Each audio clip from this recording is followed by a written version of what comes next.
ಹಾಗಾಗಿ ಸಚಿವರು ಇದಕ್ಕೆ ಸ್ಪಂದಿಸ್ತಾರೆ ಅಂತಕ್ಕಂಥ ಒಂದು ವಿಶ್ವಾಸವನ್ನು ವ್ಯಕ್ತಪಡಿಸಿ ಅವರನ್ನು ಸ್ಪಂದಿಸಬೇಕು ಅಂತ ತಮ್ಮ ಮೂಲಕ ಕೇಳ್ಕೊತಾ ಇದ್ದೇನೆ ಅಧ್ಯಕ್ಷ. ಸನ್ಮಾನ್ಯ ಅಧ್ಯಕ್ಷರೇ, ಚುನಾವಣೆಗಿಂತಲೂ ಪೂರ್ವದಲ್ಲಿ ಮಾನ್ಯ ಮುಖ್ಯಮಂತ್ರಿಗಳು ನಮ್ಮ ಮ್ಯಾನಿಫೆಸ್ಟೋನಲ್ಲೇ ಹೇಳಿದರು 1ರಿಂದ 10 HP ನಾವು ನಮ್ಮ ಸರ್ಕಾರ ಬಂದ ಮೇಲೆ ಕೊಡ್ತೀವಿ ಅಂತ ಹೇಳಿ. ಆದರೆ ಆ ಕೊಡ್ತಕ್ಕಂಥ ಆದೇಶ ಏನಾಗಿದೆ, ನವಂಬರ್ನಲ್ಲಿ ಆದೇಶ ಆಗಿದೆ. ಆ ಮೇಕ್ಕಿಂತಲೂ ಪೂರ್ವದಿಂದ ಮತ್ತು ನವಂಬರ್ವರೆಗೆ ಇರ್ತಕ್ಕಂಥ ಜನರೇನಿದ್ದಾರೆ ಆ ಬಿಲ್ಲನ್ನು ಅವರೇ ಬರೆಸ್ಬೇಕು. ಕೇವಲ 20 ಅಥವಾ 30 ಕೋಟಿ ಅಷ್ಟೇ ಅಲ್ಲ ಮೇಡಮ್, 120 ಕೋಟಿ ಮನ್ನಾ ಮಾಡ್ತಾ ಇದ್ದೀವಿ ನಮ್ಮ ಸರ್ಕಾರದಿಂದ 1ರಿಂದ 10 HP ಪುನಃ 1ರಿಂದ 10 HP ಆದಮೇಲೆ 10ರಿಂದ 20 HP ಅವರು ಕೂಡ ಬಂದರು. ಅವ್ರಿಗೂ ಕೂಡ ನಾವು ₹1.25 ಮಾತ್ರ ಚಾರ್ಜ್ ಮಾಡ್ತಾ ಇದ್ದೀವಿ. ಸೊ ನಿಮ್ಮ ತಿಳುವಳಿಕೆ ಪ್ರಕಾರ 10ರಿಂದ 20 ಕೋಟಿ ಅಲ್ಲ, 120 ಕೋಟಿ ಸರ್ಕಾರಕ್ಕೆ ಹೊರೆ ಆಗ್ತಾ ಇದ್ದರೂ ಕೂಡ ಇದನ್ನು ಭರ್ಣಾ ಮಾಡಿ ನಾವು ಕೊಡ್ತಾ ಇದ್ದೀವಿ ಅಧ್ಯಕ್ಷ. ಅವ್ರ ಮೇನ್ ಪ್ರಶ್ನೆ ಏನಂದರೆ, ನಮ್ಮ ಸರ್ಕಾರ ಬರೋಕ್ಕಿಂತ ಪೂರ್ವದಲ್ಲಿ ಮತ್ತು ಬಂದ ಮೇಲೆ 6-7 ತಿಂಗಳು ಏನಿದೆ ಆ ಹಣವನ್ನು ನೇಕಾರರೇ ಬರೆಸಬೇಕು ಅನ್ನತಕ್ಕಂಥದ್ದು ಆದೇಶದಲ್ಲಿದೆ. ಅದಕ್ಕೆ ಅದನ್ನು ವಸೂಲಿ ಮಾಡ್ತಾ ಇದ್ದಾರೆ. ಅದನ್ನು ಮಾಡಬೇಡಿ ಅಂತೇಳಿ ಸಿದ್ದು ಸೌದಿ ಅವರು ಕೂಡ ಬಂದಿದ್ದರು. ಅದನ್ನು ನನ್ನ ಕಡೆ ಕಷ್ಟ. ಅದು ಸರ್ಕಾರದ ಆದೇಶ ಏನಿರ್ತದೆ ಪ್ರಾಸ್ಪೆಕ್ಟಿವ್ ಆಗ್ತದೆ, ರೆಟ್ರೋಸ್ಪೆಕ್ಟಿವ್ ಆಗೋದಿಲ್ಲ. ಹಿಂದಿನಿಂದ ಎಲ್ಲ ಸೇರಿಸಿ ಮಾಡೋಕ್ಕಾಗೋದಿಲ್ಲ. ಯಾವ ದೇಶನಿಂದ ಯಾವ ತಾರೀಕಿನಿಂದ ಆದೇಶ ಮಾಡಿರ್ತೀವೋ ಅಲ್ಲಿಂದ ಮಾತ್ರ ಅದು ಜಾರಿಗೆ ಬರ್ತದೆ. ಆ ಹಿನ್ನೆಲೆಯಲ್ಲಿ ಇದು ಕಷ್ಟ ಆಗ್ತದೆ ಹಿಂದಿಂದ ನನಗೆ ಮನ್ನಾ ಮಾಡಿಸೋದು. ಆದರೂ ಕೂಡ ನೀವೇನಾದರೂ ಮನವಿ ಕೊಟ್ಟಿದ್ದು, ನೀವು ಮನವಿ ಮಾಡ್ತಾ ಇದ್ದೀರಿ ಅದನ್ನು ಪರಿಶೀಲನೆ ಮಾಡಿ ಅಂತೇಳಿ, ಖಂಡಿತ ನಾನು ಪರಿಶೀಲನೆ ಮಾಡಿ. ಸನ್ಮಾನ್ಯ ಅಧ್ಯಕ್ಷ, ಈಗಾಗಲೇ 120 ಕೋಟಿಗಿಂತ ಜಾಸ್ತಿ ಮನ್ನಾ ಮಾಡ್ತಾ ಇದ್ದೀವಿ ಅಂತಕ್ಕಂಥದ್ದು ಹೇಳಿದ್ರು. ಅದನ್ನು ಸ್ವಾಗತ ಮಾಡ್ತೇವೆ. ಆದಷ್ಟು ಬೇಗ ಮಾಡ್ರಿ ಅಂತ ಕೇಳ್ಕೊತಾ ಇದ್ದೀವಿ ಅಧ್ಯಕ್ಷ.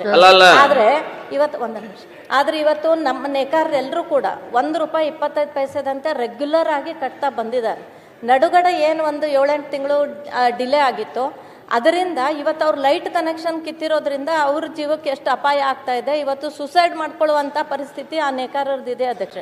ದಯವಿಟ್ಟು ನೀವು ದೊಡ್ಡ ಮನಸ್ಸು ಮಾಡಿ ಅದನ್ನು ಕೂಡ ಆ ಹೊರೆನೂ ನೀವು ತಗೊಂಡು ಸರ್ಕಾರ ಅದನ್ನು ಮನ್ನಾ ಮಾಡಿದರೆ ನಮ್ಮ ರಾಜ್ಯದ ಎಲ್ಲ ನೇಕಾರರು ಕೂಡ ನಿಮಗೆ ಅಭಿನಂದನೆ ಸಲ್ಲಿಸ್ತಾರೆ. ಸಿದ್ದು ಅನ್ನೋರ್ಗೂ ಈ ಪ್ರಾಬ್ಲಮ್ ಗೊತ್ತು.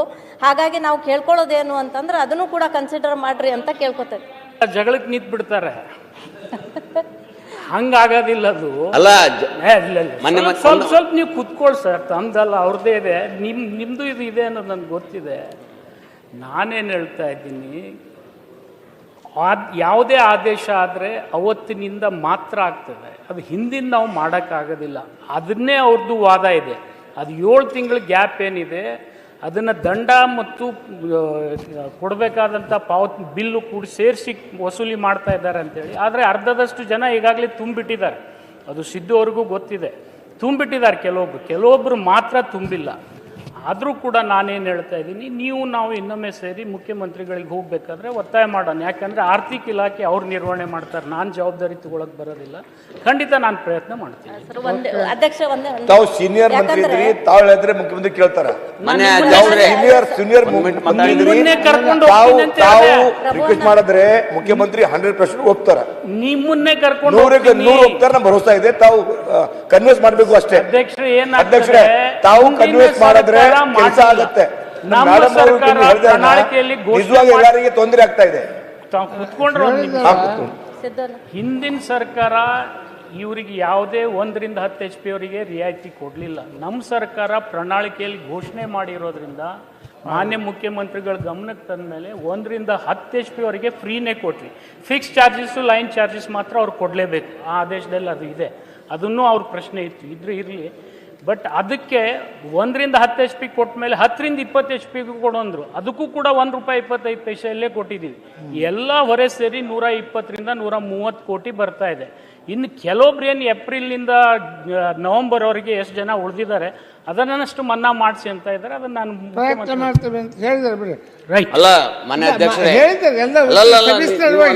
ಮಾತಾಡಕ್ ಕೊಡ್ರಿ.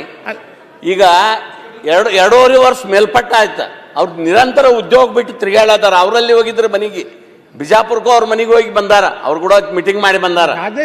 ಅಲ್ಲಲ್ರಿ, ನಾನು ಹೇಳ್ತೀನಿ, ನಮ್ ಇದ್ದರೇ ಕೇಳ್ರಿ, ಅವ್ರು ಪಾಪ ಬಡವರು, ಅವ್ರಿಗೇನೋ ಬದುಕಲಾಕ ಆಗವಲ್ಲ. ಮಂತ್ರಿ ಬಂದಾರ ನೋಡ್ರಿ, 1 ಮೀಟ್ರ್ ಮೇಡಮ್ ನಮ್ದೇನ ವಿಚಾರ ಐತೆ ಅಂದ್ರೆ ಬರೇ ಹಿಂದಿನ ಗೌರ್ಮೆಂಟ್ ಮಾಡಬೇಡ್ರಿ ದಯಮಾಡಿ. ನೀವೇನು ಆಶ್ವಾಸನೆ ಕೊಟ್ಟಿದ್ದಿರಲ್ಲ, ನಾವು ಅಧಿಕಾರ ವಹಿಸ್ಕೊಂಡ ತಕ್ಷಣ ನಾವು 10 HP 20 HP ವರೆಗೆ ಮನ್ನಾ ಮಾಡ್ತೀವತ್ತ ಹೇಳಿದಿರ್ತಾವ, ಫ್ರೀ ಕೊಡ್ತೀವತ್ತ. ಫ್ರೀ ಕೊಟ್ಟಿದ್ರೊಳಗಿಂದ 6 ತಿಂಗಳು ಉಳಿದದ. ಒಂದು ನಿಮಿಷ ಇದ್ದೋಣ, ನಿಮಿಷ. ಪ್ರಣಾಳಿಕೆ ಒಳಗೆ ನಾವು ಘೋಷಣೆ ಮಾಡ್ತೀವಿ, ತತ್ಕ್ಷಣ ಅಂತ ಬರೀದಿಲ್ಲ. ನಿಮ್ಮ ಪ್ರಣಾಳಿಕೆನೂ ಹಂಗೆ ಇರ್ತದೆ, ನನ್ನ ಪ್ರಣಾಳಿಕೆನೂ ಹಂಗೆ ಇರ್ತದೆ. ಆದರೆ ನಾನೇನು ಹೇಳ್ತೀನಿ,